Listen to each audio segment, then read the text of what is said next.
ನಿನ್ನೆ ಅಂತ್ಯ ಮಾಡಿದೆ. ಅಲ್ಲಾಗಿದೇನಪ್ಪ, ಎಲ್ಲಿದ್ರಿ ಅವರು ರಾತ್ರಿ ಎಲ್ಲಿದ್ರಪ್ಪ ನಿಖಿಲಣ್ಣ? ಜಾಲಿ ಟ್ರಿಪ್ ಮಾಡ್ಕೊಂಡು ಹೋಯ್ತವ್ರು. ಎಲ್ಲಿ ವಾಸ್ತವ್ಯ ಇದ್ರೆ ಹೇಳಪ್ಪ. ಈಗ ಒಬ್ಬ ರೈತರ ಪರವಾಗಿ ಹೋರಾಟ ಮಾಡ್ತಕ್ಕಂಥವ್ರು ಎಲ್ಲಿರ್ಬೇಕು? ನೀವು ಹೋಗಿ ರಿಯಾಲಿಟಿ ಚೆಕ್ ಮಾಡಿದ್ರ ಇವಾಗ ಮಲಗಿದಾರ ಇಲ್ಲಿ ಅಂತ? ಸುಮ್ಮನೆ ಡೌ ಮಾಡಕ್ ಬಂದವ್ರೆ, ಡೌ ಮಾಡ್ಕೊಂಡು ಹೋಗೋರು.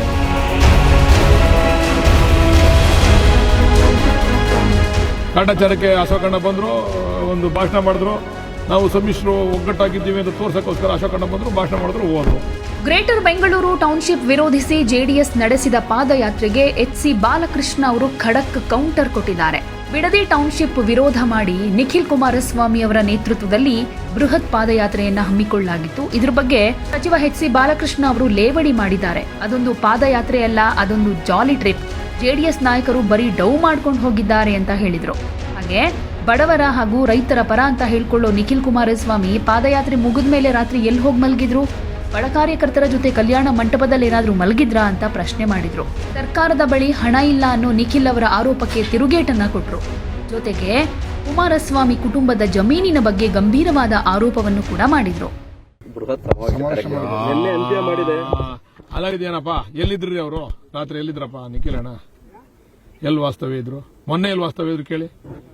ಅವರು ಜಾಲಿ ಟ್ರಿಪ್ ಮಾಡ್ಕೊಂಡು ಹೋಗಕ್ ಬಂದವ್ರೆ, ಜಾಲಿ ಟ್ರಿಪ್ ಮಾಡ್ಕೊಂಡು ಹೋಯ್ತವ್ರೆ. ಎಲ್ಲಿ ವಾಸ್ತವ್ಯ ಇದ್ರೆ ಹೇಳಪ್ಪ. ಈಗ ಒಬ್ಬ ರೈತರ ಪರವಾಗಿ ಹೋರಾಟ ಮಾಡ್ತಕ್ಕಂಥವ್ರು ಎಲ್ಲಿರ್ಬೇಕು? ಇದ್ರ ಬಿಡದಿನಲ್ಲಿ ಮಂಜುನಾಥ ಚೌಟರಿ ಇದ್ರ? ಎಷ್ಟು ಜನ ಇದ್ರು ಮಂಜುನಾಥ ಚೌಟರಿ? ನೀವು ಮಾಧ್ಯಮದವರು ಸರಿ ಇಲ್ಲ. ನೀವು ಹೋಗಿ ರಿಯಾಲಿಟಿ ಚೆಕ್ ಮಾಡಿದ್ರ ಇವಾಗ ಮಲಗಿದಾರ ಇಲ್ಲಿ ಅಂತ? ಸುಮ್ಮನೆ ಡೌ ಮಾಡಕ್ ಬಂದವ್ರೆ, ಡೌ ಮಾಡ್ಕೊಂಡು ಹೋಗವ್ರೆ. ನಾನು ನೆನ್ನೆನೇ ಹೇಳಿದ್ದೀನಿ, ಪಟ್ಟಾಭಿಷೇಕ ಪಾದಯಾತ್ರೆ ಇದು. ಯಾರನ್ನ ಮಾಡಿದ್ರು? ತಾತ ದೇವೇಗೌಡರು ಬಂದು ಯಾರಿಗೆ ಪಟ್ಟಾಭಿಷೇಕ ಮಾಡ್ಬಿಟ್ಟೋದ್ರು? ಕುಮಾರಸ್ವಾಮಿ ಬಂದು ಯಾರಿಗೆ ಪಟ್ಟಾಭಿಷೇಕ ಮಾಡ್ಬಿಟ್ಟೋದ್ರು? ಬಿಜೆಪಿಯವರು ಯಾರು ಬಂದಿದ್ರಾ? ಇದ್ರ ಬಿಜೆಪಿಯವರು. ಕಾಟಾಚಾರಕ್ಕೆ ಅಶೋಕಣ್ಣ ಬಂದ್ರು, ಒಂದು ಭಾಷಣ ಮಾಡಿದ್ರು. ನಾವು ಸಮ್ಮಿಶ್ರು ಒಗ್ಗಟ್ಟಾಗಿದ್ದೀವಿ ಅಂತ ತೋರ್ಸಕ್ಕೋಸ್ಕರ ಅಶೋಕಣ್ಣ ಬಂದ್ರು, ಭಾಷಣ ಮಾಡಿದ್ರು, ಹೋದ್ರು. ಏನಾಯ್ತು? ಎಲ್ಲಾರು ಬಿಜೆಪಿಯವರು ನೋಡಿದ್ರ ನೀವು? ಪಟ್ಟಾಭಿಷೇಕ ಪಾದಯಾತ್ರೆ ಅಷ್ಟೇ ಇದು. ನಾನು ಒಂದು ಪ್ರಶ್ನೆ ಕೇಳ್ತೀನಪ್ಪ. ನಾವು ನಮ್ಮ ರೈತರ ಪೇಪರಲ್ಲಿ ಆಡ್ ಕೊಟ್ಟಿದ್ರು. ಆಡ್ ಬಗ್ಗೆ ಚರ್ಚೆ ಮಾಡ್ಲಿಕ್ಕೆ ನಾನು ಸಿದ್ಧ ಇದ್ದೀನಿ, ಬರಕ್ಕೆ ಹೇಳಿ. ಆಡ್ ಅಲ್ಲಿ ಏನ್ ತಪ್ಪಿದೆ ಅಂತ ನೀವು ವಿಶ್ಲೇಷಣೆ ಮಾಡಿ. ತಪ್ಪಾಗಿದ್ರೆ ಕೊಟ್ಟಿರ್ತಕ್ಕಂಥವ್ರಿಗೆ ನೀವು ಚಾರ್ಜ್ ಮಾಡ್ಬೇಕು. ಮಾಧ್ಯಮದವರು ಕೊಡ್ಲಿಲ್ಲ ಅಂತಂದ್ರೆ ಅವ್ರಿಗೆ ಹೇಳ್ಬೇಕಲ್ಲ ನೀವು. ಅವ್ರು ಹೇಳಿದ್ದೇ ಕೇಳ್ಕೊಬತ್ತೀರಾ? ಸರ್, ಈಗ ಅವರು ಮೊದ್ಲಿಂದನೂ ಒಂದು ಹೇಳ್ತಿರೋದು ಏನ್ ಗೊತ್ತಾ ಸರ್? ಏನಂತ? ರೆಡ್ ಝೋನ್ ಮಾಡಿದ್ವಿ. ರೈತರು ಬೇಡ ಅಂದ್ಮೇಲೆ ಆ ಪ್ರಾಜೆಕ್ಟ್ ಬಿಟ್ಬಿಟ್ಟಿದೀವಿ. ನೀವ್ ಯಾಕೆ ರೆಡ್ ಝೋನ್ ಯಾಕೆ ಬಿಡ್ಲಿಲ್ಲ ರೀ?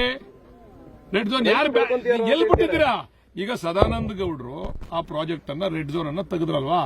ನೀವು ನಿಮ್ಗೆ ಅಧಿಕಾರ ಬಂತಲ್ಲ, ಅದಕ್ಕೆ ಮುಂಚೆ ತೆಗೆದಿದ್ 4 ನಿಮ್ಗೆ ನೀವು ಮುಖ್ಯಮಂತ್ರಿ ಆದ್ರಲ್ಲಪ್ಪ.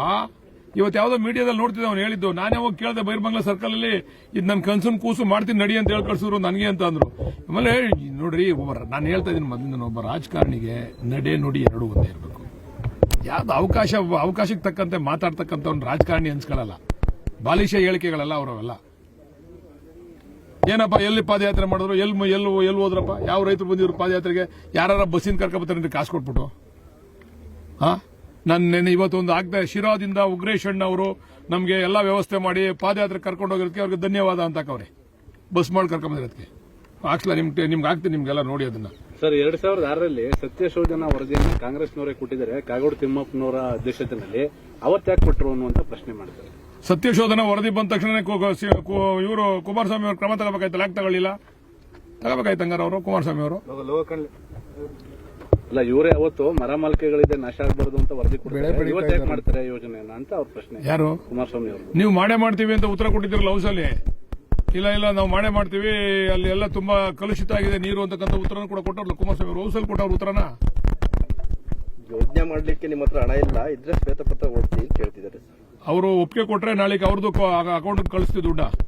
ಅನಿತಾ ಕುಮಾರಸ್ವಾಮಿ ಅವ್ರದ್ದು ಐತಲ್ಲ, ಒಂದೇ ಒಂದು ದಿವಸ ಸಾಕು ನಮಗೆ ಅಕೌಂಟ್ ಕಳಿಸ್ತೀವಿ ದುಡ್ಡ. ಹಣ ಇದು ನೋಡ್ರಿ, ಅಪಪ್ರಚಾರ. ಹಣ ಇಲ್ಲ ಇವ್ರ ಹತ್ರ ಅಂತ ಮೊದಲು ಅಪಪ್ರಚಾರ ಮಾಡಿದ್ರು. ನಾವು ಹಣ ಕೊಡೋಕೆ ಶುರು ಮಾಡಿದೀವಿ.